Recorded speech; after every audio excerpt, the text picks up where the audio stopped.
নমস্কাৰ ছাত্ৰ-ছাত্ৰীসকল, মই তুলিকা শৰ্মা তোমালোক আটাইকে গণিতৰ কক্ষাৰ ক্লাছলৈ স্বাগতম জনাইছো। আজি আমি তোমালোকৰ পাঠ্যপুথিৰ তৃতীয় অধ্যায় সংখ্যাৰ সৈতে খেলাৰ আন এটি অংশ আৰম্ভ কৰিবলৈ ওলাইছো। এই অংশটিত কি আছে আমি চাওঁ আহা। ইয়াত যাদু সংখ্যাৰ কথা কোৱা হৈছে আৰু প্ৰথমতে 1089 সংখ্যাটোৰ বিষয়ে কোৱা হৈছে। কি কোৱা হৈছে আমি চাওঁ আহা। তিনিটা অংকৰে গঠিত সংখ্যাৰ সৈতে এই সংখ্যাটো কি হয় জড়িত হয়। তিনিটা অংকৰ এটা সংখ্যা যদি আমি 3075 লওঁ তেতিয়াহ'লে তাৰ লগত এই সংখ্যাটো কেনেকৈ জড়িত হয় আমি চাওঁ আহা। ইয়াতে এটা মনত ৰাখিবলগীয়া কথা হ'ল যে এই ক্ষেত্ৰত তিনিটা অংক বিশিষ্ট সংখ্যাটোৰ প্ৰথম আৰু তৃতীয় স্থানত থকা অংককেইটাৰ মাজৰ পাৰ্থক্য অন্ততঃ 2 হ'ব লাগে। গতিকে ইয়াৰ পিছত কি দিছে আমি চাওঁ আহা। ধৰা হ'ল 375ক a হিচাপে ধৰা হৈছে, তাৰ পিছত অংকৰ ক্ৰমবোৰ সলনি কৰা হৈছে। সলনি কৰি দিওঁতে আমি কি পালো 573 পালো। তাৰ পিছত আমি ডাঙৰ সংখ্যাটোৰ পৰা সৰু সংখ্যাটো বিয়োগ কৰি 198 পালো। আকৌ আমি কি কৰিছো তাৰ সংখ্যাটো ক্ৰমটো সাল সলনি কৰি দিছো। দি আমি এই c আৰু d টো যোগ কৰি টো পালো আৰু সেইটো আমি কি পাইছো 1089। গতিকে যিকোনো তিনিটা অংকৰে গঠিত সংখ্যা এটাৰ পৰা আমি কি পাওঁ এই পদ্ধতিৰে আগবাঢ়িলে সদায় আমি 1089 পাব পাৰো।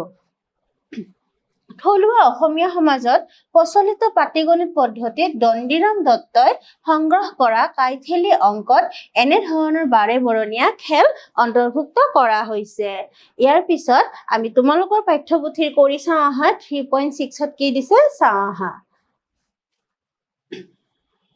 তিনিটা অংক বিশিষ্ট সংখ্যা, ইয়াতে তিনিটা সংখ্যা দিয়া হৈছে আৰু ওপৰৰ প্ৰক্ৰিয়াটোৰে আমাক সেই যাদু সংখ্যাটো পাব পাৰো নে নাই আমি চাওঁ আহা। প্ৰথমতে আমি 281 সংখ্যাটো লৈছো, তাক আমি a বুলি ধৰি লৈছো 281। এইবাৰ আমি b বুলি এই সংখ্যাটো ওলোটাই লিখিছো। তাৰ পিছত আমি সংখ্যাটো কি কৰিছো ডাঙৰটোৰ পৰা সৰুটো আমি বিয়োগ কৰিছো। বিয়োগ কৰি আমি পাইছো 9 7 17ৰ 8 গলে 9 আৰু ইয়াতে আমি 0 পাইছো। এইবাৰ আমি এই সংখ্যাটোক ওলোটাই লিখিছো। আমি যদি এই সংখ্যাটো ওলোটাই লিখো আমি কি পাম 990। এইবাৰ আমি কি কৰিম এই c আৰু d টো আমি যোগ কৰিম, মানে 099 যোগ 990। গতিকে এই দুটা যোগ কৰিলে আমি কি পাওঁ চাওঁ 9 9 + 9 8 110। গতিকে আমি এই সংখ্যাটো পাব পাৰিছো। ইয়াৰ পিছত কি দিছে চাওঁ। ইয়াৰ পিছত আমি এই সংখ্যাটো কৰিব চাম।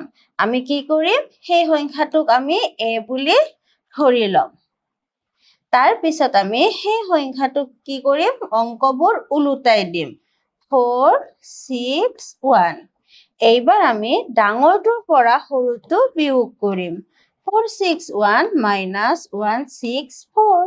আমি যদি বিয়োগ কৰো কি পাম 11ৰ পৰা 4 গলে 7 আৰু ইয়াতে 5 থাকিব, 15ৰ পৰা 6 গলে 9, ইয়াতে 3 থাকিব, 3ৰ পৰা 1 গলে 2 পাম।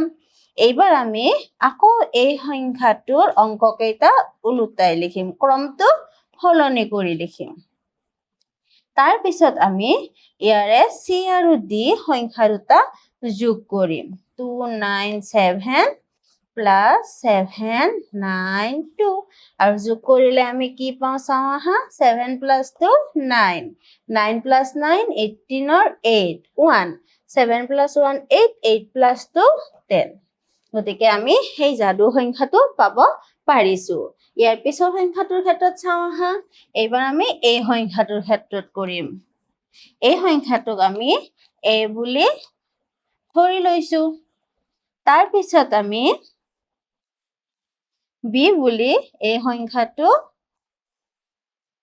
ক্ৰম থকা অংককেইটাৰ ক্ৰমটো সাল সলনি কৰি লিখিছো আৰু চি বুলি আমি ডাঙৰ সংখ্যাটোৰ পৰা সৰু সংখ্যাটো আমি বিয়োগ কৰিছো বিয়োগ কৰোতে কিমান পাইছো ইয়াতে 12 হ'ব 12 ৰ 7 গলে 5 নেক্সট ইয়াতে 4 14 পৰা 5 গলে 9 ইয়াতে 6 থাকিব 6 ৰ 2 গলে 4 এইবাৰ আমি ডি বুলি এই সংখ্যাটোৰ থকা অংককেইটাৰ ক্ৰমটো সাল সলনি কৰি লিখিম 5 9 4 এইবাৰ আমি ইট বুলি কি লিখিম এই সংখ্যা দুটা চি আৰু ডি সংখ্যা দুটা আমি যোগ কৰি দিম গতিকে আমি কি পালো 5 + 4 9 9 + 9 18 4 + 1 5 5 + 5 10 গতিকে আমি এই সংখ্যাটোৱে পাব পাৰিছো গতিকে তোমালোকে এই যাদু সংখ্যাটো নিশ্চয় বুজিব পাৰিছা আমি কি কৰিব লাগে যে যিকোনো তিনিটা অংকৰে গঠিত সংখ্যা এটা প্ৰথমতে আমি উলুটাই লিখিব লাগিব মানে অংকৰ ক্ৰমকেইটা সাল সলনি কৰি লিখিব লাগিব তাৰ পিছত আমি তাৰ পৰা গঠন হোৱা ডাঙৰ সংখ্যাটোৰ পৰা সৰু সংখ্যাটো বিয়োগ কৰিব লাগিব যিটোক আমি চি হিচাপে নামকৰণ কৰিছো তাৰ পিছত সেই চিত থকা সংখ্যাটোৰ অংককেইটা সাল সলনি কৰি আমি ডি নাম দি লম তাৰ পিছত চি আৰু ডি হিচাপে যি দুটা সংখ্যা পাম সেই সংখ্যা দুটা যদি আমি যোগ কৰি চাওঁ তেতিয়া হলে আমি কি দেখিব পাম এই যাদু সংখ্যাটো আমি দেখিবলৈ পাম তোমালোকে নিশ্চয় এইখিনিলৈ বুজিছা আজিলৈ এইখিনিয়ে ধন্যবাদ